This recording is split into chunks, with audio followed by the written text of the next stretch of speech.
After World War I, France was clearly among intellectual leaders in tank design. For example, it was the engineers at Renault who created the Renault FT light tank, the first ever tank with what we now perceive as the standard tank layout. Alas, by the early 1930s, it was already outdated, and none of the attempts to create a worthy replacement were truly successful.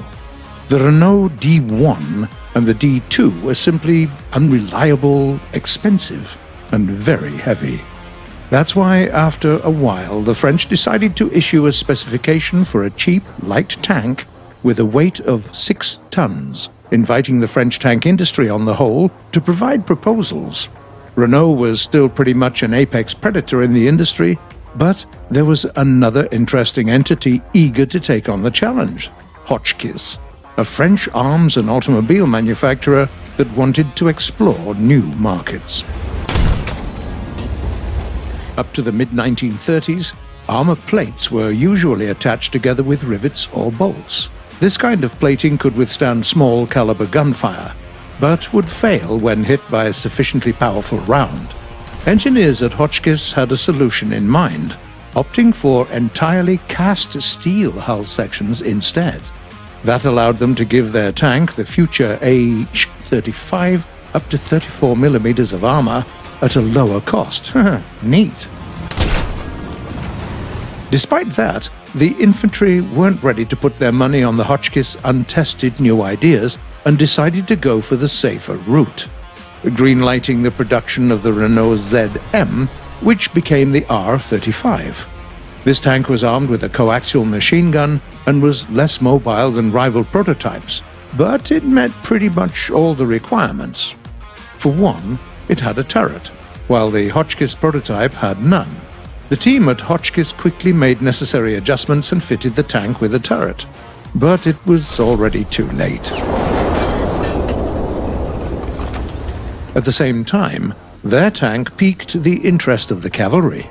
They were looking for a vehicle that could replace the expensive Samoa S-35 that also took ages to make. The French had limited resources and needed lots of tanks, so the low price of a Hotchkiss H-35 became a decisive advantage. In the end, in the span of 4 years, from 1936 to 1940, around 1,200 of those tanks rolled off the factory floor, and yeah, some of them ended up being used by infantry units as well.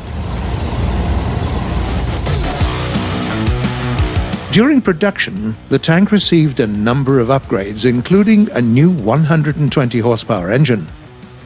In 1939, after the Spanish Civil War, Hotchkiss introduced the H-39 variant, an overhaul of the previous model featuring a more powerful 37mm gun and a redesigned engine compartment. Despite all of that, the Hotchkiss was still a somewhat dated infantry tank that would do wonders on battlefields of World War I. But it was already World War II, and by that time the H-35 wasn't always up to the challenge. Its cross-country capabilities were somewhat limited. It had a few issues with survivability, and quite importantly, it lacked radio. During the Battle of France, it proved to be superior to German light tanks, but couldn't really do much when fighting the PZ KPFW-4 or the PZ KPFW-3. The H-35 was in service till the very end of World War II, and even after the war. Some of these tanks were used by the French in the colonies, and a few others were sold to Israel, where they were used until the early 1950s.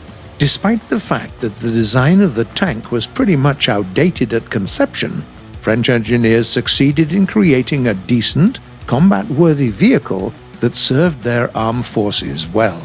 These days, Hotchkiss tanks enjoy a well-earned rest in museums around the world, in the Israel's Armored Corps Memorial Site and Museum at Latrun, the Russian Kubinka Tank Museum, and the French Museum of Armored Vehicles at Saumur. Maybe you've even seen them in one of those places? Tell us in the comments below.